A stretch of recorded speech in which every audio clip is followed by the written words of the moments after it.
help women, save lives, and peacefully end abortion where you live. I can tell you exactly what would happen. The infant would be delivered. The infant would be kept comfortable. The infant would be resuscitated if that's what the mother and the family desired. You were serious about that? Be inspired to change hearts and minds by joining over 1 million volunteers taking part in the global movement happening in your neighborhood. She says, pray that I can get through this abortion. And I said, oh, no. So she went ahead and went into the abortion clinic.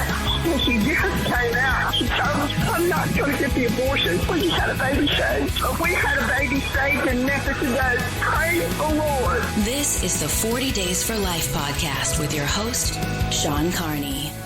Hello, and thank you for joining us today on the 40 Days for Life podcast. I'm Sean Carney, the president of 40 Days for Life and your host for this podcast, which is dedicated to helping you end abortion where you live. We have a great episode. I know they're all great, according to the listeners and the viewers, but this one is especially interesting because the topic is very positive. There's been a huge revelation about the reality of abortion in the United States of America. It is a big revelation. It is from Guttmacher, and the revelation is that we're idiots.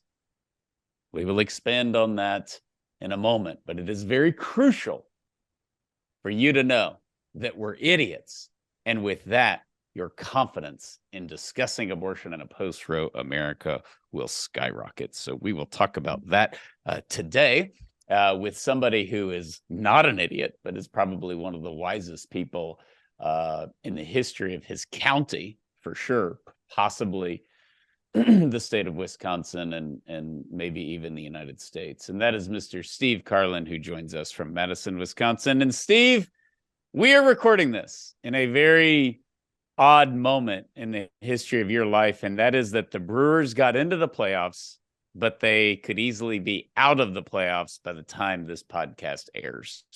Oh, I don't want to think those negative thoughts, Sean. I'm supposed to be turning over a new leaf of optimism, but I'm excited about the playoffs. I think last week we mentioned that sort of a quasi pseudo distant family member made the major leagues. He also happens to have played at our wiffle ball park, so that was probably what I should have led with. But he had a great game, won the game, struck out 5 guys in like 2 1/3 innings, and brought joy and pride to all of my hometown, which, honest to goodness, Sean, is named Hortonville, Wisconsin. I claim Appleton, but Hortonville is actually the name of the place I grew up in, and so did this guy, and playoff bound.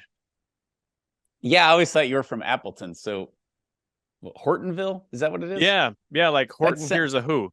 Yeah, like Hortonville, which sounds made up, like in a kid's book or a little fairy tale.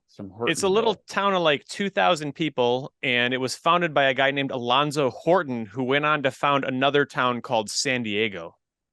Dang, way to go, Alonzo. Yeah, he kept going until he found somewhere worth staying, I suppose. Yeah, it's like, hey, I could live in Wisconsin, or maybe I'll just turn southwest and see if I hit an ocean. Oh, my I don't word, know if that's San hysterical. Diego is your favorite city, but just based on the way you talk about it, I think Yeah. that San Diego is your favorite city. It's my favorite city for many reasons. I love the Navy, and of course the SEALs train there. I love Top Gun 1 and 2, and of course that happens in Miramar, which is San Diego. So those are the sort of superficial reasons. Great 40 Days for Life campaigns throughout their history of San Diego, and of course named after Saint Juan Diego, for those of you who may be confused on. I know California's confused. They deny that Catholicism ever existed in the history of their state. They're trying to tear down all the statues of the great saints who went out there and converted so many souls. But San Diego, great city. Yeah, but I'm strangely, was I the one that turned the conversation away from baseball? Because I don't know if that's ever happened in I don't know what happened. history before. I'll take over. The Astros, as we mentioned last week, it's just so cool about baseball because it's so nuts and the season is so long. They were out of first place like mid-May. They regained first place in early September. They lost first place big time again to the Rangers. They got swept by the A's, who have won like 7 games or something. And were horrible. In the last week of the season, Steve, I had conceded, like most people, we're probably not going to make the playoffs. And we went from that to winning, the Rangers losing, and us winning our division and getting the number 2 seed in the playoffs. It was just absolutely a 180 that was insane. To quote Brad Pitt at the end of Moneyball, how can you not get romantic about baseball? Yeah, exactly. And really bad. The Rangers celebrated winning the division on Saturday night, Steve, and then they lost it on Sunday, and the Astros celebrated on Sunday night winning the division. So a bad look for the Rangers, but they still got in, and we were the number 2 seed. So we'll see how it goes in October. Very exciting. Great time right now for baseball. Not a good time for Americans' knowledge on abortion. So the impetus of this, Steve, is this is kind of like when we quote Bill Maher, and people are like, oh my gosh, I hate Bill Maher. He's so rude, or he's bombastic or whatever. But like Bill Maher is objective with a lot of things, some things anyways, and recently has been very objective on the left and the wokeness and also abortion. He's the one that, when they overturned Roe, he said, I didn't know we were in a category with North Korea and China. I didn't know that most pro-life Americans were women. I didn't know that, Europe is 12 weeks, and we go all the way to 40. So people kind of like raise their eyebrows if we quote Bill Maher, and they do the same when we quote Guttmacher. But we are going to do that today because Guttmacher did an entire survey on a question that we ask and encourage you to ask, certainly in What to Say When, and that is, what is an abortion? That was the survey. This is sort of the pro-life version of what is a woman, right? Like we're just asking the simple question that we thought everybody knew until 5 minutes ago. Exactly. And the responses are actually unbelievable, and we're going to break them down for you. And I'm very encouraged by it, Steve, because we actually don't know what we're talking about on the pro-abortion side. And we mention that in What to Say When, but we don't want to, open a book by saying, oh, they're idiots, they don't know what they're talking about. But we do want to set proper context of, I've had many conversations with Planned Parenthood workers, and they don't know what an abortion does. They don't know how many abortions are done in the U.S. They many times don't know what they're talking about. Some do, and they run the industry, and they're, knee deep in evil. We get that. But there are many that just don't know, and it's a reflection of our society. And we're gonna break this down for you because this should be a huge confidence builder to discuss abortion. Idiot Republicans running around scared to address abortion. We're targeting them in this podcast also. But we're so timid, so embarrassed of Alito and Amy Coney Barrett for overturning Roe and putting us on a track to get back on the right side of history. And yet we shouldn't be timid or hesitant or be sitting there going, I hope abortion doesn't come up. I hope abortion doesn't come up. We should want it to come up. We should bring it up, and we should have confidence to articulate some very basic points, because people who support abortion are clueless, Steve. They really are. And I don't know.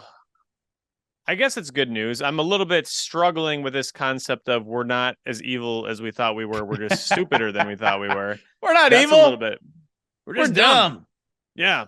Samsonite. Samsonite. I knew I was close. All right. So first off, shout out to Live Action News, our friend Lila Rose, and all the great folks at Live Action. They published this survey from Guttmacher, but the survey is from 2020. They just published it. It's a 2020 survey, and they basically, respondents are asked to consider different pregnancy outcomes. And basically, is this outcome of a pregnancy an abortion, not an abortion, or maybe an abortion? And so they had to answer these questions, and I think we're going to be shocked. So the results are crazy, but should give us a lot of confidence. Okay, so the first thing, Steve, in the following situations, did the women have an abortion, not have an abortion, or does it depend? And the first one is pregnancy loss. Yes, and we can break this into a few different categories. Miscarriage, 87% of Americans agree that a woman who had a miscarriage did not have an abortion. And this, I suppose, 87 is a pretty high majority. But then you've got a significant amount, 13%, who say that she may have or definitely did have an abortion.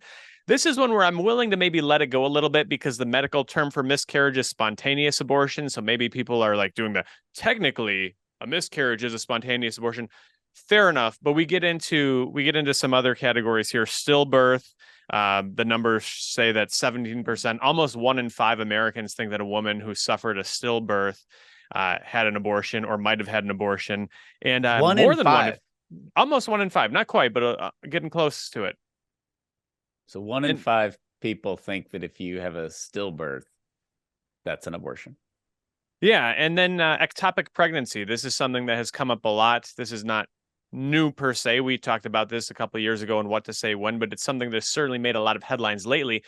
21% of Americans think that if a woman suffered an ectopic pregnancy, she did or might have had an abortion, depending on the circumstances. So I think this is important for us to recognize because this is where we see, I think, some of these pro-abortion industry talking points. They're going to be investigating women who have miscarriages. Okay, well, if a woman or a man thinks that an abortion is a miscarriage and a miscarriage is an abortion, I guess that fear makes a little bit sense, and we've got the opportunity to set the record straight. Yeah. I think too, people get nervous around terms like ectopic pregnancy, and it sounds bad, and maybe something bad happened to the baby, and so maybe that's an abortion or an abortion's needed. So yeah, they probably had an abortion. I don't give as much credibility to that part of the survey because pregnancy loss confuses people. And so I guess the most troubling part of that section of the survey is the 1 in 5 believe that a stillbirth is an abortion. To me, I think that's just ignorance, that they don't really know what stillbirth is. Maybe they think, well, they have the abortion and then they have a stillbirth because the baby's dead. I think that's probably some of it, but 1 in 5 is just high for that. But that's an ignorance thing. I saw a survey a few years ago that said that a majority of Americans prefer a dry beer. And then the next question on the survey was, what is a dry beer? And nobody knew what a dry beer was. I think there's a little bit of that seeping in here. Is that real or did you just make that up? No, that's real. That's real as it gets. So they were basically saying like we have dry wine. There can be dry beer and people are just going to assume, oh yeah, well, I've heard of dry wine. I'm sure there's dry beer. I'm just an idiot and I don't know that it exists. It was sort of that sort of thing. Like people just offer an opinion regardless of whether they know what they're talking about. Maybe they just think they have something worth saying. Maybe they don't want to look stupid. So like, yeah, dry beer. I don't know, but I think you get a lot of people offering opinions on things that they know very little about. Which is so powerful. And we take people through and what to say when, what questions to ask, because it does no good to argue with people. And it's a hostile environment right now. And we know that. That's the approach that we take on this podcast and most of the time. And in what to say when of like, we have to ask questions and we got to stay calm. And the dry beer example is well, what is an abortion? Because they've never actually thought about what it is. And then, of course, we take you through, their responses and how you move the conversation from there. But it's so important to ask these basic questions. Okay, here's the next one. This is where it gets troubling. In regards to induced abortion. So if you say, you had a surgical abortion or you had a medical abortion, In each case, a full quarter of survey respondents said that the woman definitely did not have an abortion. This is where I was looking. Yeah, this is where we're like, we're not reading it right. Reread it. Yeah, I looked at that over and over again. They framed the question in numerous different ways, and consistently, you get a quarter of people saying if a woman had a surgical abortion, she didn't have an abortion. If she had a medication abortion, as they call it, she didn't have an abortion. I don't know what to make of this. In fact, you don't really get in any of these cases where it's clear, like in any understanding of abortion, this is it. You never get more than 2/3 of Americans agreeing that she definitely had an abortion. Okay, so there's the ignorance part. There also may be, and we're just trying to break this down psychologically.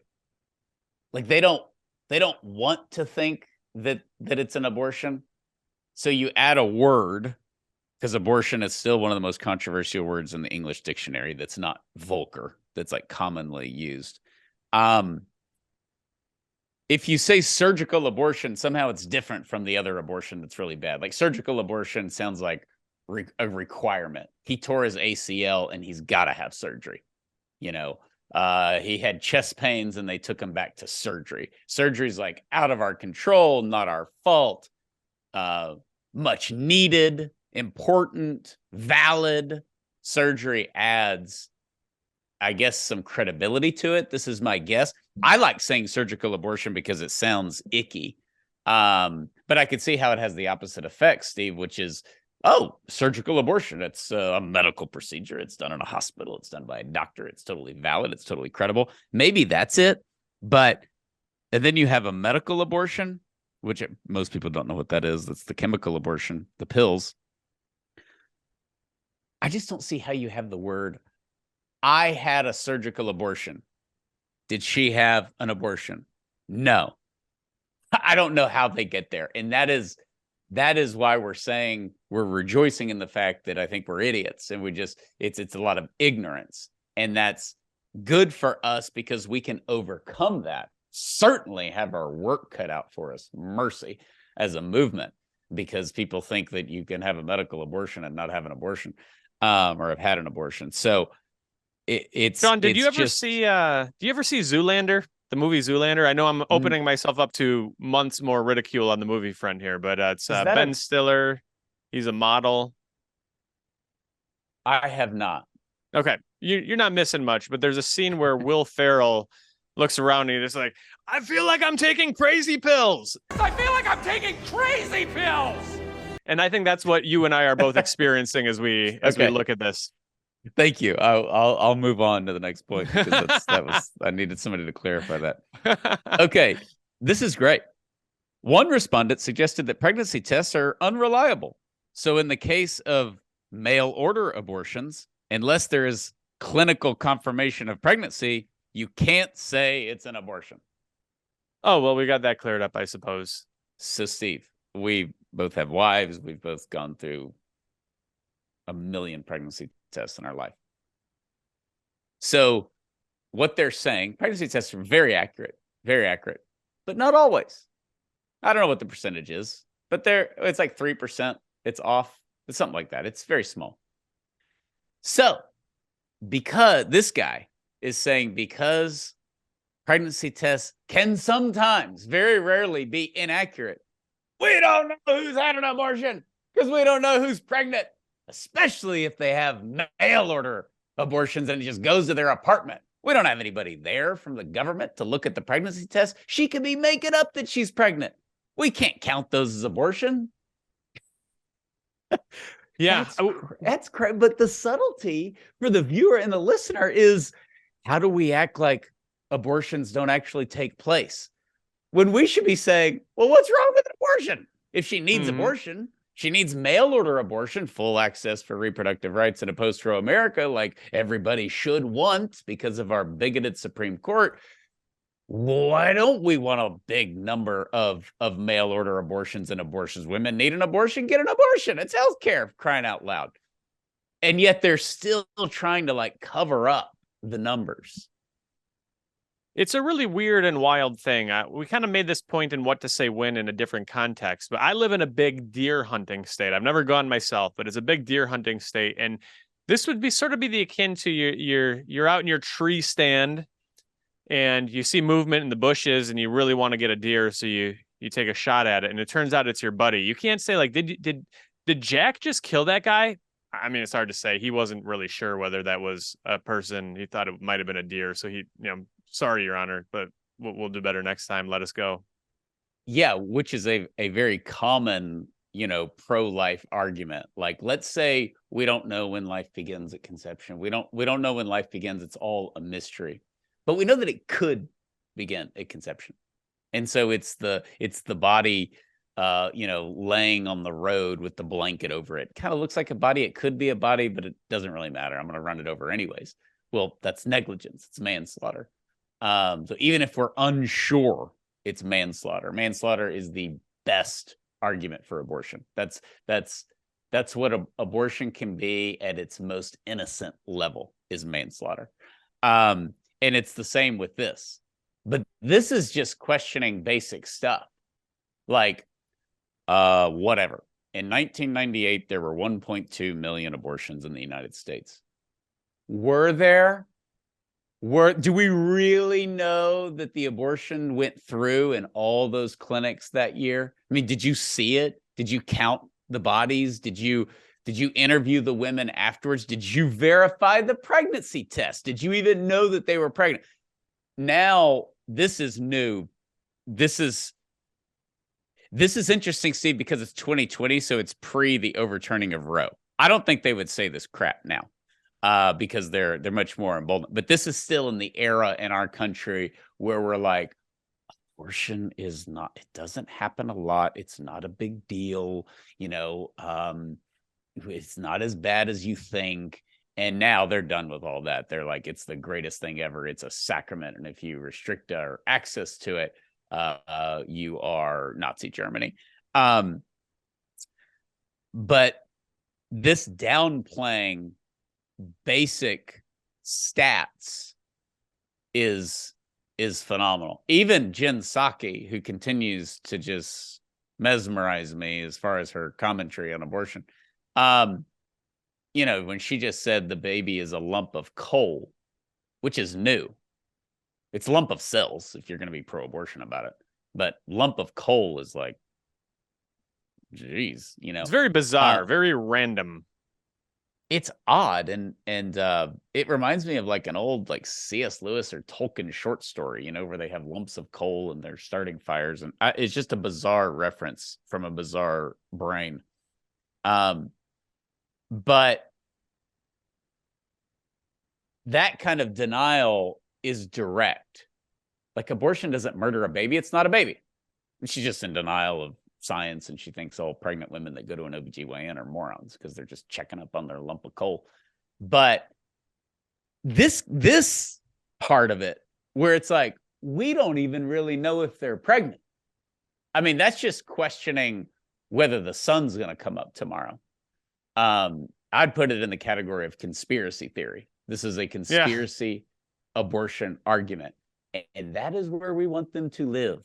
Because when you dehumanize and you cut and tear and kill babies, you've got to start entering different realms to justify that. One of them is fantasy, one of them is denial, and one of them is conspiracy. And I've just never encountered the conspiracy before. And this is what this survey brought out. Well, just as we continue on the questions about induced abortion, this is where I think it continues to get a little bit bizarre, is sort of the eugenics-minded abortions. So they ask the survey respondents, this individual ended a pregnancy after genetic testing revealed severe birth defects. Nearly half, 49%, said that is not an abortion. If you get an abortion because your baby might have a disability, they say that is not in fact an abortion. Here's how one of the respondents put it. This is really great. Like, I actually appreciate their methodology here, because they got the numbers, but then they did interviews to find out, what are you guys actually thinking? This doesn't make sense. What are you thinking?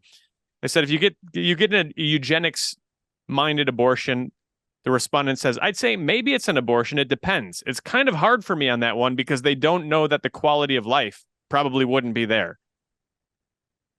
Okay, so this is dehumanization in action. You can see the human brain in real time as she like delivers this answer, dehumanizing and saying, yeah, I know you're killing the baby, but is it really a baby if the baby's quality of life wouldn't be that good? That's what we've sunk to. And I think this is, of all the different pro-abortion arguments, this is one of those that really troubles me the most, because in most cases, you talk to people about what abortion is, they reject it. You show them what it is, they reject it. You describe it, how it goes, the reasons that people get abortions, and they most human beings will reject it. But we have a real eugenics approach in our society where the moment there's a disability, the moment there's a hardship, we don't care how human that child is, out, gone, aborted.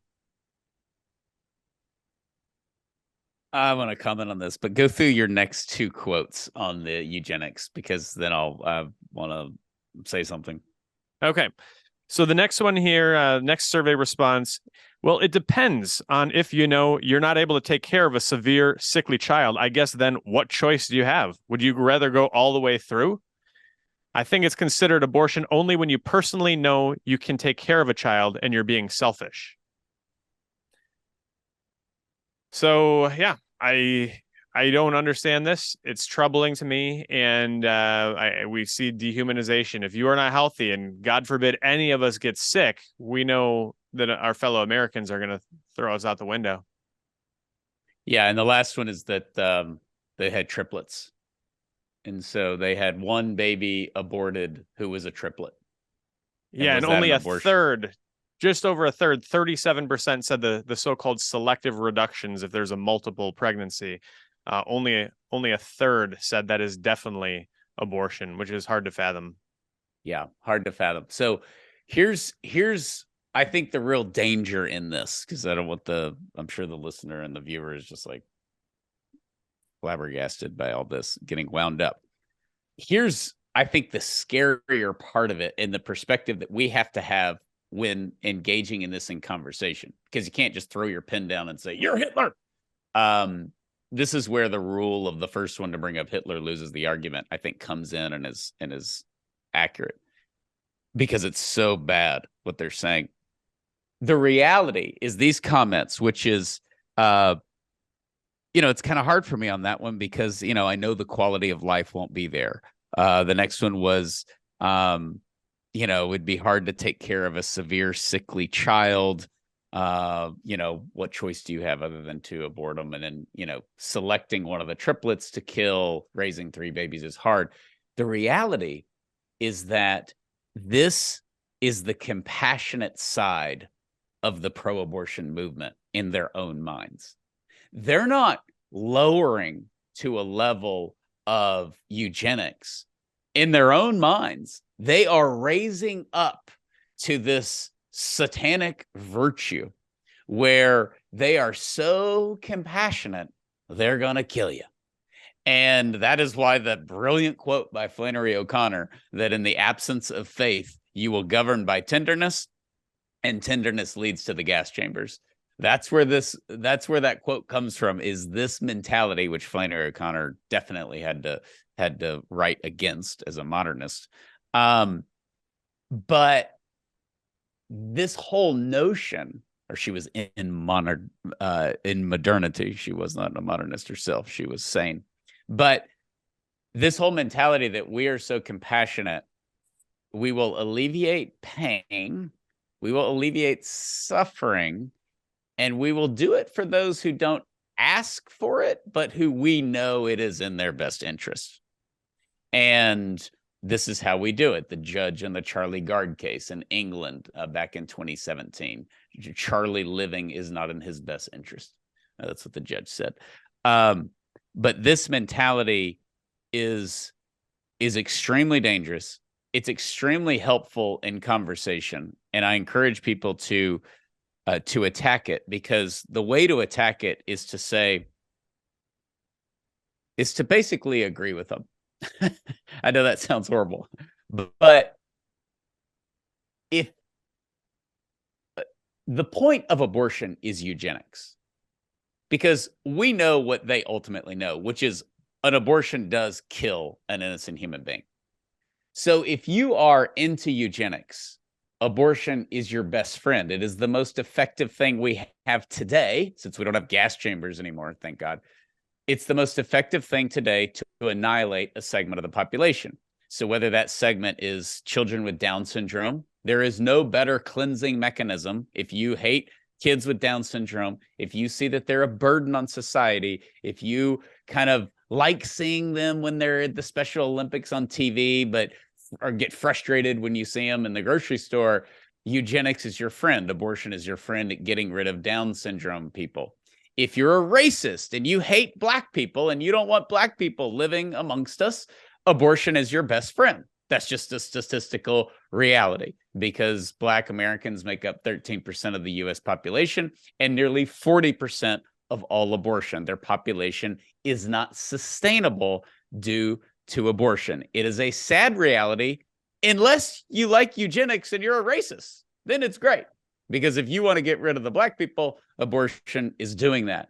This is all abortion is good for, is eugenics. Its positive goal, in the views of those who support it, which we just heard them quoted, its positive goal is eliminating those who they think should not live amongst us.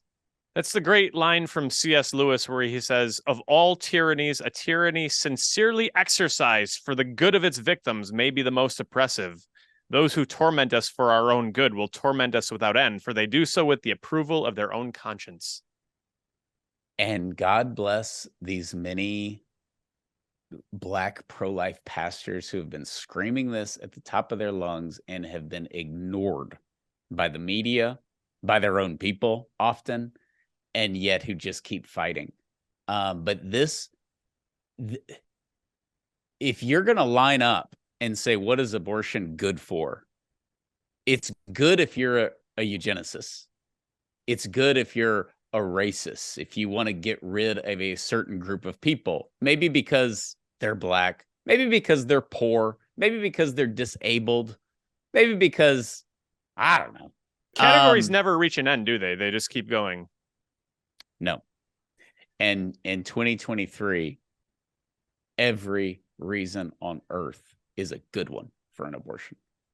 And that is the mindset that we have to have. Abortion is the cure to any struggle of a woman in the military, any struggle of a woman in corporate America, any frustration by a pro-abortion politician. Abortion will solve it. Expand abortion rights. Abort as many babies for any reason as you wish, and you will have a free and peaceful society.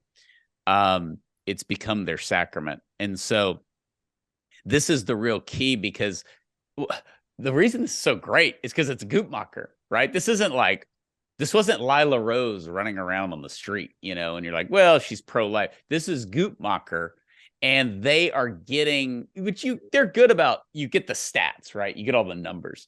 But like you said, Steve, it's these snippets of the why, and that's where you get the eugenics part of it. When Iceland bragged in 2018 about eliminating Down syndrome, we need to ask people, is that a good thing or a bad thing? Should we want to eliminate Downs through abortion? I mean, ask people that. That's what they're doing, and they're bragging about it. We didn't bring up the topic. They brought it up. It's a CBS story. Iceland's eradicated Down syndrome through abortion. They were bragging about it. And so is it something we should brag about? Is it something we should strive for? And who's next? Who can we abort and at a mass level to get rid of them? This is why I'm so optimistic on an abortion-free America one day, because this is not sustainable. This is not sustainable because we can't have the inconsistencies of just deciding who gets to live and who doesn't. And eventually, I think these eugenics comments that come out and people are just like, that doesn't sound right. I think the eugenics angle is what wakes people up the most, because it's very dangerous. I hope you're right. This is where I get a little bit nervous, because if you talk about with somebody like, should we be doing a late term abortion? Most abortion supporters will say no. Should we be doing aborting a baby after the heartbeat starts? That's what's the genius of these heartbeat bills, is they educate folks that there's a beating heart. No, we can't do that. Should we be aborting children solely because they're girls and not boys? No, we can't do that. Like, most of the reasons that women get abortions, even most abortion supporters will say, no, I'm not that comfortable with that. That's not a good reason to do it. And here, when we get into the eugenics stuff, I think there's pretty widespread acceptance of it. Yeah. Well, it's how we operate, and it's our moral relativism, but we don't know it, Steve. Maybe I'm just being naive. I still think that there is this subtle. These people think that they're like Mother Teresa. This is the most compassionate thing. Like, the quality of life is not there. Well, according to who? Well, okay, maybe the quality of life's not there. Let's just judge that, even though it's not our place to. We'll just go there. You're going to have a tough life. How do we alleviate the toughness of that life? We eliminate that life. Then it won't be tough, because it won't exist. It'll be put into a canister. So that's the danger, and this is happening in the left with the left in the United States, and it is the most dangerous thing, which is, by golly, we will eliminate human suffering, and those people end up killing a lot of people when you want to eliminate human suffering. So you can ask the Soviets. Okay. Nearly a quarter. Okay, so that's the eugenics part, the uplifting section of the podcast. Okay. Nearly a quarter said a woman who missed a period definitely 13%, or maybe 11% had an abortion. This is where Planned Parenthood says we need more sex ed, and I never agree with Planned Parenthood, but I kind of wonder if they might be right on this one in this limited case.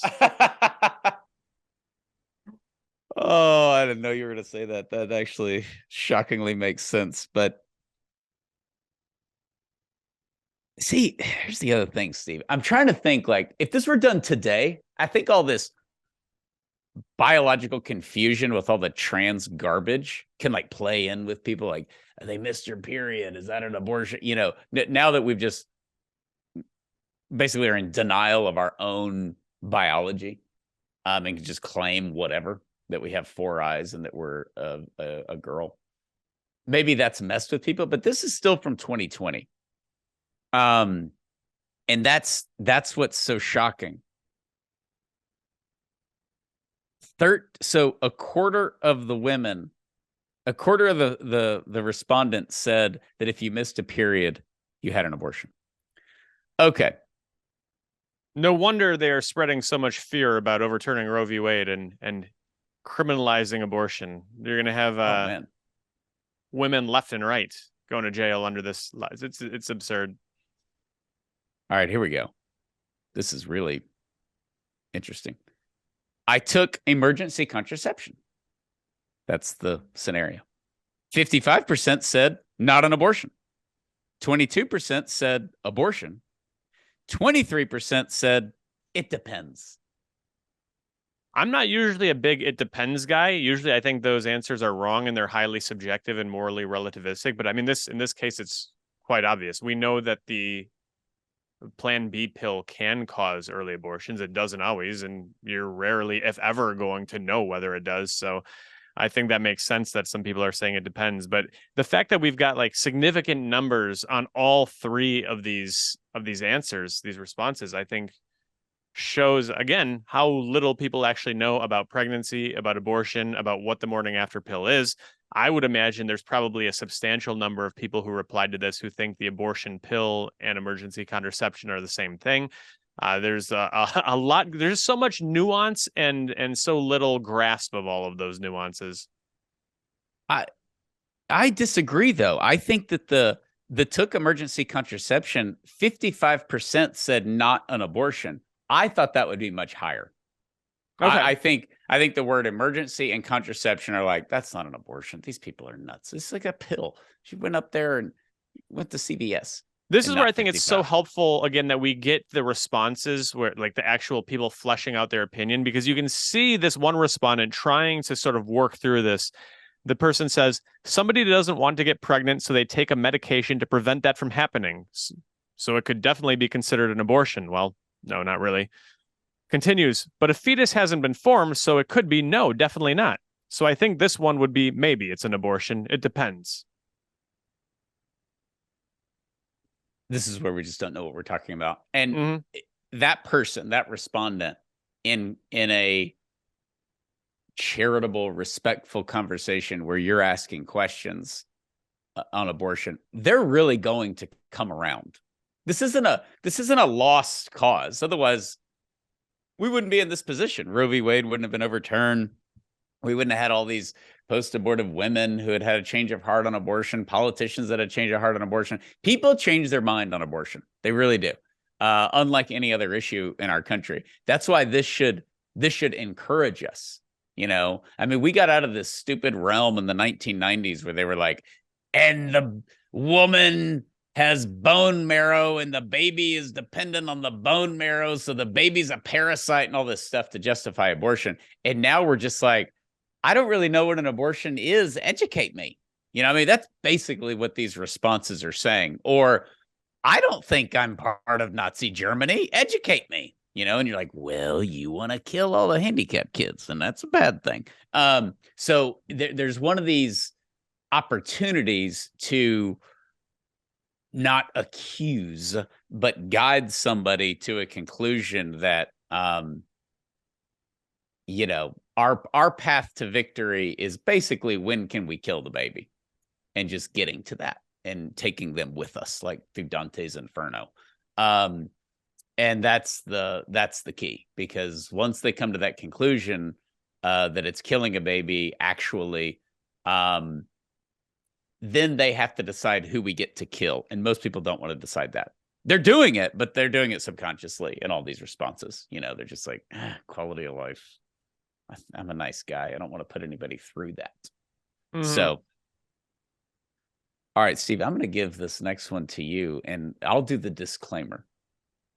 We're not kidding, and this is not something we're going to say on the podcast for sensational reasons. Go ahead, Steve.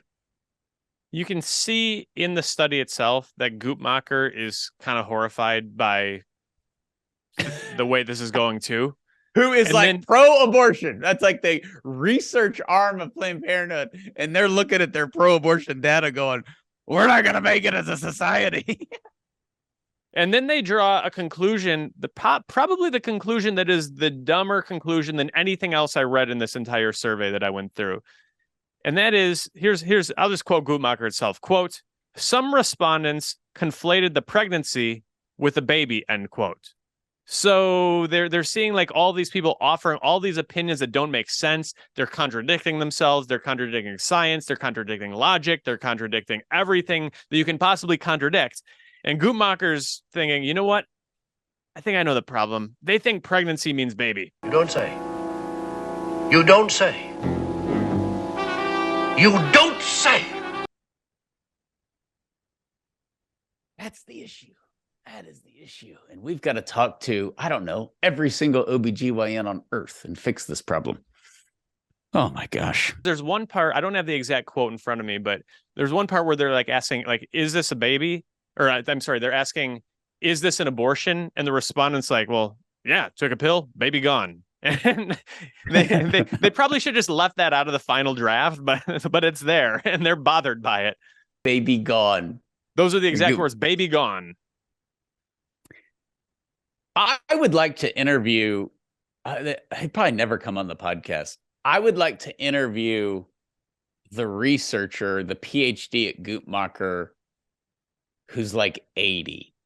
Like who's gone through, like they interned there, they went to Harvard and then Columbia, and they got their doctorate, and they interned there, and they were just the think tank research geek who did these surveys. They're pro-abortion to the core, but they were there in the late 60s, 70s, 80s, and they've been there the whole time, and they're like 85 or 80 now.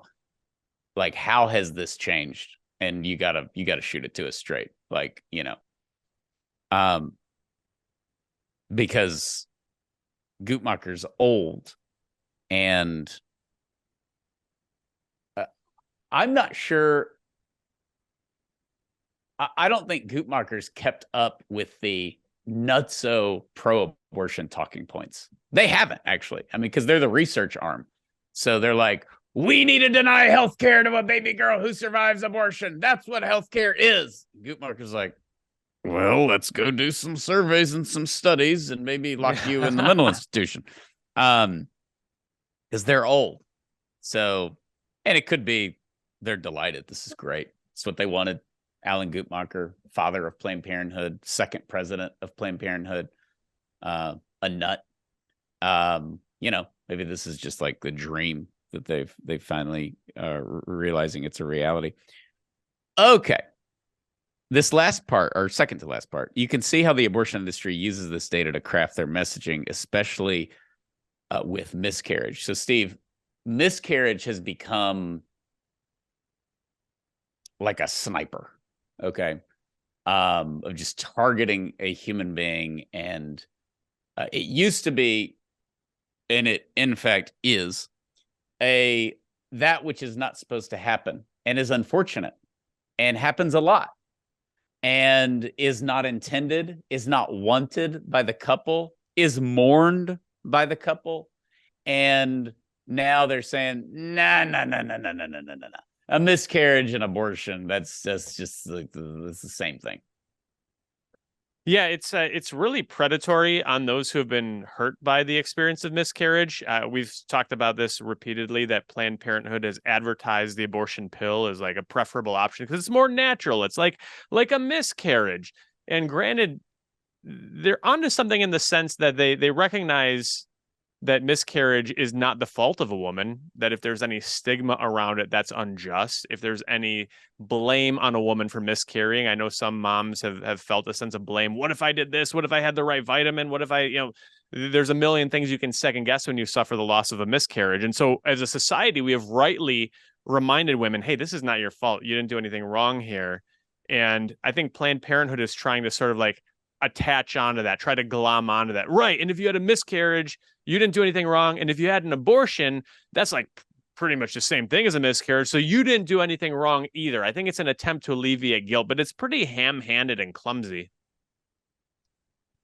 It's very clumsy, and it's just not accurate, and people don't see them as the same because they're not.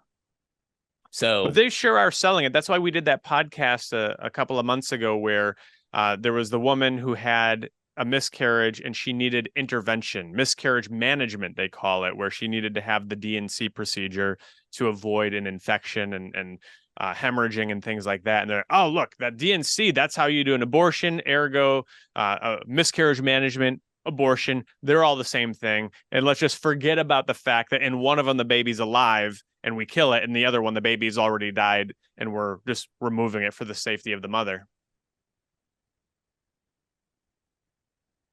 Yeah, so Nicole Brown Simpson was killed by a drunk driver in a car accident.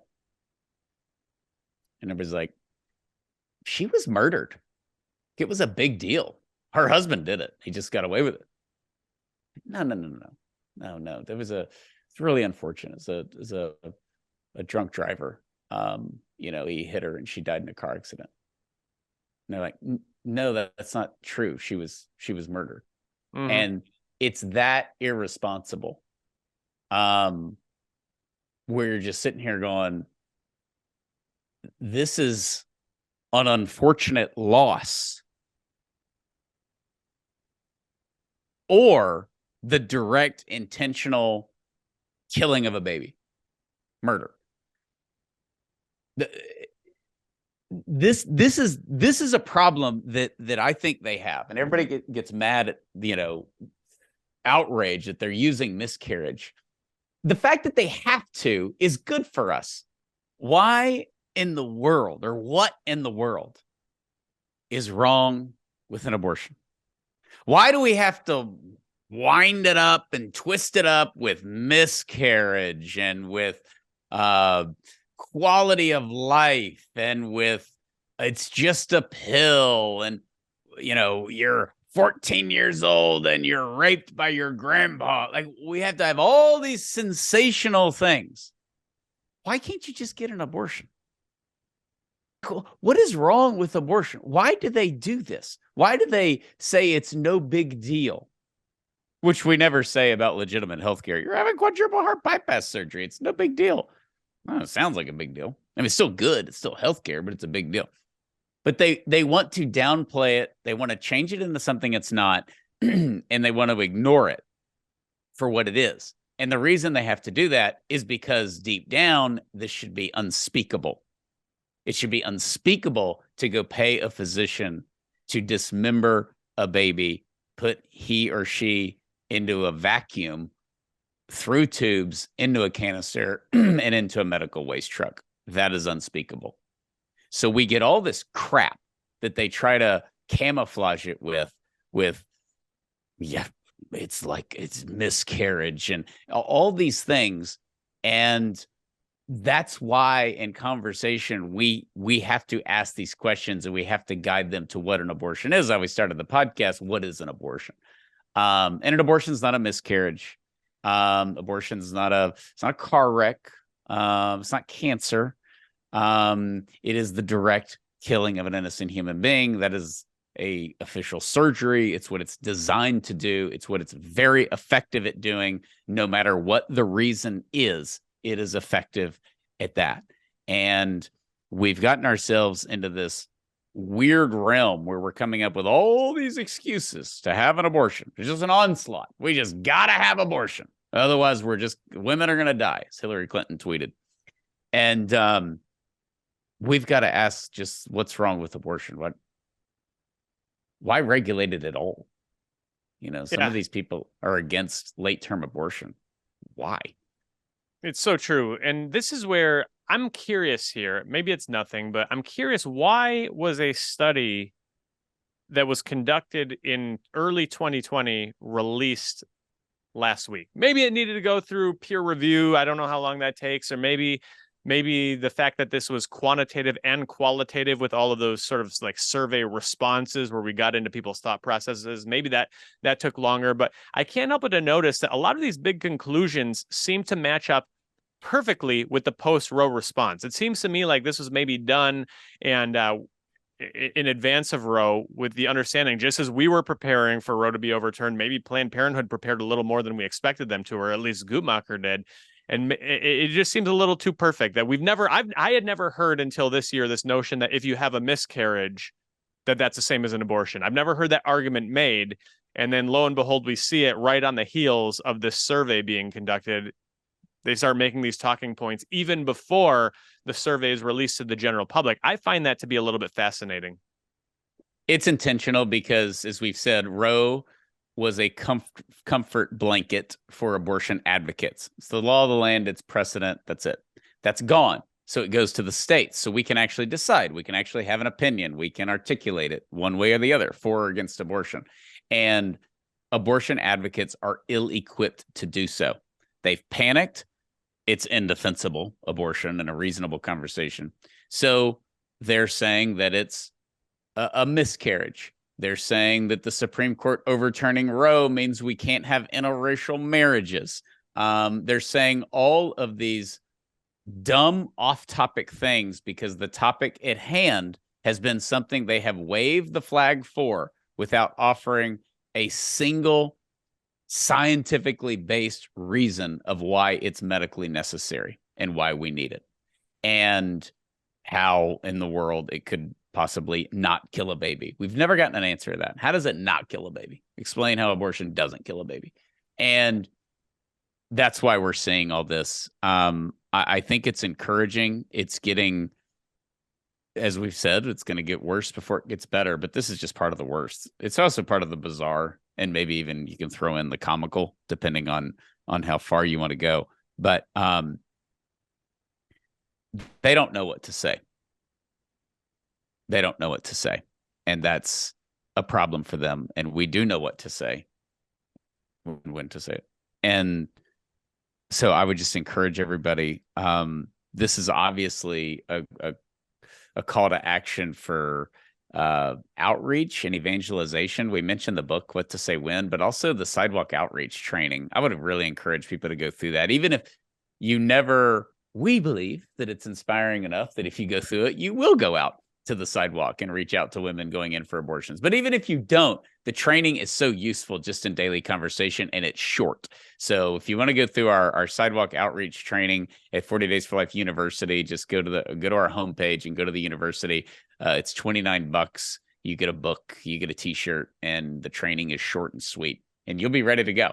But I think it's very crucial in a post-Roe world, because it's unbelievable where they're going with this, and it shows, I think, a lot of desperation, Steve. Yeah, and this is ultimately where the rubber hits the road. We talk about this being the podcast that aims to equip you to end abortion where you live. So what do we do with this? We do what you just said. We evangelize, we do the outreach, we have the hard conversations, and we found out they're not so hard. When somebody doesn't know whether a missed period is an abortion or not, we don't have to worry too much about whether we're going to look dumb in making the case for life. The answer is simple. What is an abortion? If it kills a fetus intentionally, it's an abortion. If it does something else, it's not an abortion.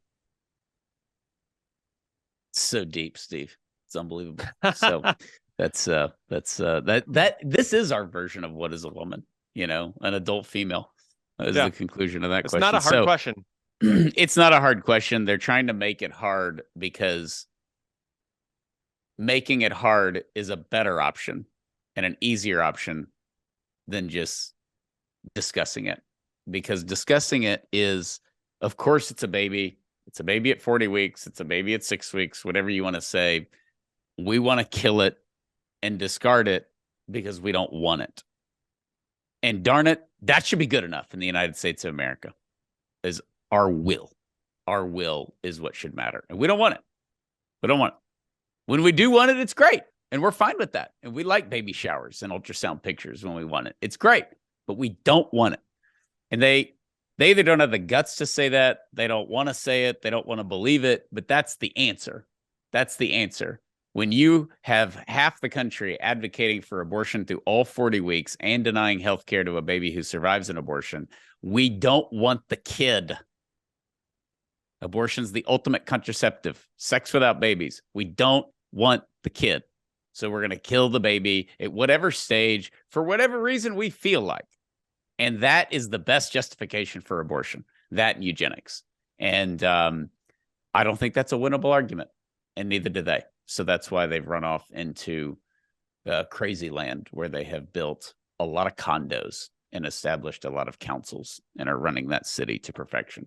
So thank you, Steve. Please rate, review, and share this podcast. We look forward to hopefully, when this podcast comes out, the Milwaukee Brewers are alive and well, and Steve's fall of optimism continues. His new outlook on life, I don't buy it because I know that winter is coming, and Steve will be rattling. I'm gonna give him like the week before Thanksgiving. They get like a little cold front. It's like 25 degrees, and Steve starts kind of like shaking, and then by Christmas it's over. So I'm rooting for you, Steve, and I think the Brewers can help extend your positive outlook on life before your great mental downfall in the dead of winter. So, as they say in East Texas, something to pray for. All right. Please rate, review, share this podcast. Share this.